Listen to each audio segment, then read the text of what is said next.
کل انہوں نے دوسروں کو کچلا تھا، آج میدان قیامت یہ دوسروں سے کچلے جا رہے ہیں۔ کہا چھاٹا کرو، آخری گروہ لایا جائے گا جو زنجیروں سے جکڑا ہوگا، زنجیریں کٹتی ہوئی ہوگی اور ان زنجیروں میں جکڑا ہوا ایک گروہ لایا جائے گا۔ حبیب کائنات سوال کریں گے کہ بھائی یہ کون لوگ ہیں؟ کیا یہ آپ کی امت کے وہ لوگ ہیں جو شراب خور تھی؟ اس لیے کہ یہ بھی لتا دی ہے۔ صلوات دیجیے محمد والے محمد۔ یہ لت بھی ہمارے یہاں بھی آ گئی ہے، جب پیسہ آ جائے، دولت آ جائے، ثروت آ جائے تو انسان یہ عادت بھی ڈال لیتا ہے۔ مولا فرماتے ہیں کہ آخر میں قیامت کے میدان میں زنجیروں میں جکڑا ہوا ان کو لایا جائے گا۔ پوچھیں کہ کون لوگ ہیں یہ؟ کہ آپ کی امت کے وہ لوگ ہیں جو شراب پینے کے عادی تھے، حرام کھانے کے عادی تھے۔ اور یہی وجہ ہے کہ امام حسین نے جو خطبہ دیا ہے میدان کربلا میں جب سب شہید ہو چکے ہیں، اس وقت اتمام حجت کے لیے حسین نے آخر میں خطبہ دیا ہے جس کا کوئی اثر چاہنے والوں پہ نہیں، غیروں پہ نہیں ہو رہا تھا۔ تو مولا نے ایک جملہ کہا تھا، مجھے معلوم ہے کہ کیوں تمہارے اوپر اثر نہیں ہو رہا ہے، اس لیے کہ تمہارے پیٹ حرام غذاؤں سے بھرے ہوئے ہیں۔ جہاں حرام غذا آ جائے پھر وہاں معصوم کی بات کا بھی کوئی اثر نہیں ہوتا ہے۔ تو عزیزو سوچیں، آج 7 محرم ہے۔ 7 محرم وہ ہے جس میں بچوں کے اوپر پانی ختم ہو گیا تھا، پانی بند ہو دوسری تیسری محرم سے ہو گیا تھا۔ 7 محرم تو وہ ہے جس میں احتیاط ہوا ہے، پانی بالکل ختم ہو چکا تھا، پانی بالکل بند ہو چکا تھا۔ ہاں عزیزو آپ سوچیے، غور کیجیے، بچے چھوٹے چھوٹے بچے پیاسے ہیں، آتش کے صدائیں بلند کر رہے ہیں، وہاں پانی نہیں ہے، چھوٹے چھوٹے بچے ہیں۔ اور یہ 7 محرم، آج گرمی کا زمانہ ہے، ہر انسان کی زبان پہ ہے بہت گرمی ہے، بہت گرمی ہے، بہت گرمی ہے۔ آج سوچئے یہ آج 37 ڈگری گرمی یہاں تھی، لیکن کربلا کے میدان میں ملتا ہے 50 یا 51 ڈگری گرمی تھی، جہاں اگر دانہ زمین پہ ڈالا جائے تو دانہ بھن جاتا تھا۔ یہ عالم تھا وہاں چھوٹے چھوٹے بچے پیاسے ہیں۔ میں کہوں گا بادلوں خشک ہو جاؤ، اہل بیت کا گھرانہ پیاسا ہے، دریا خشک ہو جاؤ، اہل بیت کا گھرانہ پیاسا ہے، ورنہ کہ اس کی پیاس بجھا دے۔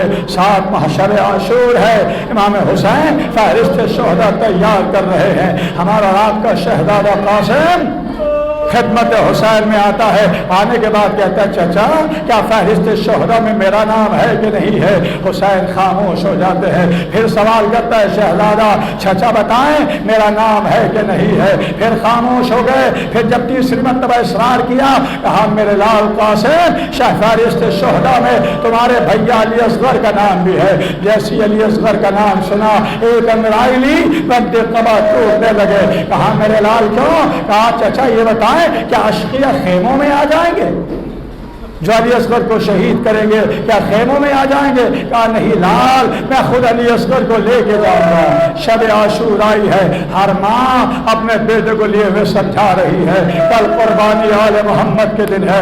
ام فروا اپنے قاسم کو لیے بیٹھی، میرے لال کل میری طرف سے قربان ہو جانا، اپنے بابا کی لاج رکھ لینا، اپنی جان کو بچانا نہیں۔ علی جناب قاسم صبح نمودار ہوتی ہے، بات چچا کے پاس جاتے، چچا مرنے کی اجازت دے دو۔ کہا میرے بھیا کی نشانی ہو۔ پھر ماں کے پاس جاتے ہیں تو ماں ناراض ہوتی ہے، قاسم اولو محمد کے لاشیں آ چکے ہیں، تم ابھی تک زندہ ہو، حبیب کا لاش آ چکا ہے ابھی تک زندہ ہو، سعید کا لاش آ چکا ہے تم ابھی تک زندہ ہو۔ کہا ماں میں چچا کے پاس جاتا ہوں لیکن چچا اجازت نہیں دیتے ہیں۔ کہا چلو میں چلتی ہوں۔ جناب زینب کے پاس آئے، آنے کے بعد کہا بی بی زینب ذرا بھیا سے اجازت دلا دو۔ جناب امام حسین کے بعد جناب زینب جاتی ہے، اجازت ملتی ہے، پھر پریشانی کا عالم ہے، اجازت نہیں ملتی ہے، کہ میں جانوں میرا قاسم جانے۔ قاسم تنہا خاموشی کے ساتھ ایک گوشے میں جا کے بیٹھ جاتے ہیں، آنسو بہانا یاد بہا دیتے ہیں۔ اور اس کے بعد یاد آتا ہے بابا نے وصیت کی تھی کہ جب کوئی مشکل کا وقت آئے تو تعویذ کھول کے پڑھ لینا۔ جناب قاسم نے تعویذ کو کھولا، اب جو کھولا تو لکھا تھا میرے لال قاسم میرا بھیا نرغہ آدم میں گر جائے گا، میں موجود نہ ہوں گا، میری طرف سے اپنی جان کو قربان کر دینا۔ قاسم تعویذ کو لیے ہوئے چچا کے پاس آتے ہیں، کہا چچا اب تو میں وصیت نامہ لے کے آیا ہوں، اب تو آپ کو اجازت دینا ہوگی۔ بھائی کا خط پڑھتے جاتے ہیں، آنسو بہاتے جاتے ہیں، خط پڑھتے جاتے ہیں، آنسو بہاتے جاتے ہیں۔ کہا بھیا آپ کے وصیت نے مجبور کر دیا ہے، ورنہ میں ابھی اجازت نہ دیتا۔ قاسم کو اجازت ملی، بیویوں سے رخصت ہوئے، لیکن جب امام حسین علی جناب قاسم کو رخصت کرنا چاہتے ہیں تو ایک کام ایسا کیا جو کسی شہید کے ساتھ نہیں کیا تھا۔ کون سا کام کیا؟ جناب قاسم کے گریبان کو چاک کر دیا، سر پہ تھوڑی سی خاک ڈالی۔ میں نے کہوں گا مولا یہ کیوں کر رہے ہیں؟ کہا اس لیے کہ یتیموں کے سر پہ خاک ڈالی جاتی ہے، یتیموں کا گریبان چاک ہوتا ہے۔ میرا قاسم جا رہا ہے، یہ سوچ کر رحم کر دے کہ یتیم حسن آ رہا ہے، یہ قاسم یتیم حسن آ رہا ہے۔ میدان کربلا میں پہنچا، حضرت شامی کے ساتھ بیٹوں کو مارا، اس کے بعد کے ساتھ کے خیمے کی طرف پہنچا، للکار کے کہا ارے کیا ہو گیا ہے؟ تم کیوں قاسم کو شہید نہیں کر پا رہے ہو؟ کیوں ذبح نہیں کر پا رہے ہو؟ 13 سال کا بچہ ہے، تمہیں سب کو بھگائے پھر رہا ہے۔ بس سب نے مل کے حملہ کیا، کسی نے نیزہ مارا، کسی نے تلوار چلائی، کسی نے کچھ مارا۔ جناب قاسم گھوڑے پہ سنبھل نہ سکے، گرتے گرتے آواز دیتے ہیں یا ماں، اے میرے چچا۔ تاریخ لکھتی ہے کہ جناب قاسم کے لاشے پہ امام حسین جتنی جلدی پہنچے ہیں کسی کے لاشے پہ نہیں پہنچے تھے۔ کیا دیکھا کہ قاتل قاسم سامنے کھڑا ہے، حسین نے چاہا کہ قتل کر دے، ظالموں نے چاہا کہ بچا لے۔ اسی عالم میں ادھر کے گھوڑے ادھر کے گھوڑے ادھر، قاسم کا لاشا گھوڑوں کی ٹانگوں سے پامال ہو گیا۔ آواز دے رہے تھے اے چچا، اے چچا۔ امام حسین پہنچے، آواز دی قاسم کہاں چکر رمک کے جان باقی ہے، لاشا پامال ہو گیا ہے۔ امام جناب قاسم دنیا سے رخصت ہو گئے۔ علی اکبر کا لاشا لے کے آئے حسین، لیکن صحیح سے لے کے آئے تھے، لیکن قاسم کا لاشا گھوڑوں کی ٹانگوں سے پامال ہو گیا تھا۔ ابا اتاری، زمین پہ بچھائی، قاسم کے لاش کے ٹکڑوں کو اکٹھا کیا، لے کے چلے خیمے پہ آئے۔ آواز دی زینب آ کے اپنے بھتیجے کو لے جاؤ۔ تو جناب زینب کھڑے ہو کے دیکھ رہی ہے، بھیا بتاؤ میرا بھتیجا کہاں ہے؟ مطالعہ کی طرف اشارہ کیا، اس میں قاسم کی میت ہے۔ کہا ذرا قاسم کی ماں کو سنبھالو۔ اب جو چادر کھولی تو لاش کے ٹکڑے ٹکڑے۔ ام فروہ نے کہا بیویوں مجھے دعائیں دو کہ میری قربانی کو اللہ نے قبول کر لیا ہے۔